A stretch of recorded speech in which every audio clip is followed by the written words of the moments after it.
即馬詐騙是世界樣樣飛。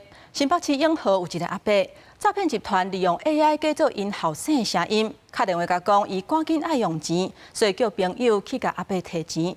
結果伊真正55萬全咧捧去互人。還有另外一個住佇咧加州的負責人，詐騙集團假造是黃仁勳的助理，甲騙甲圓圓勢，互騙別9000萬的台票。後來對方向找無人，伊才知影是去互現大耳。警方規個走挖去，抓到這個要提錢的詐騙集團車手。警方會整合這個情報資料，是因為詐騙集團進前利用 AI 技術，假做老人後生的聲音，騙老人交付現金55萬。事後老人問後生了後，才知影講互騙去，趕緊報警察。無想到詐騙集團要用相關方法，擱再騙伊，有時才警方抓到。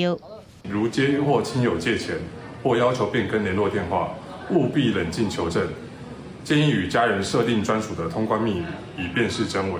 警方當場扣到19歲姓邢的詐欺的車手，並交的65萬甲2支智慧型的手機啊。交接線索對查了後，就甲進前收騙人55萬的這67歲詐欺的車手抓到。專案依照涉嫌詐欺這罪嫌，移送新北地檢署來偵辦。若國內詐欺真嚴重，詐騙集團也騙到國外去。有一個住佇加州的姓齊的份人，靠收租金過生活。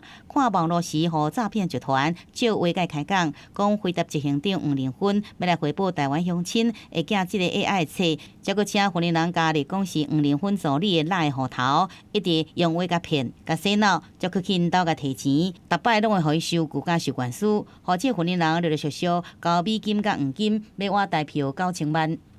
除了線上之外，有可能會再給你看一些書面的報告，而且做得非常像這個一般大型的這種，比如說比較高階客戶會看的這種財務報告，然後又會佩戴證件。犯罪學者分析，由國內這些詐騙工作困難度愈來愈懸，可能造成詐騙集團轉往國外去騙人。尤其是這被害人已經不愛去負錢投資，詐騙集團就來失去聯絡。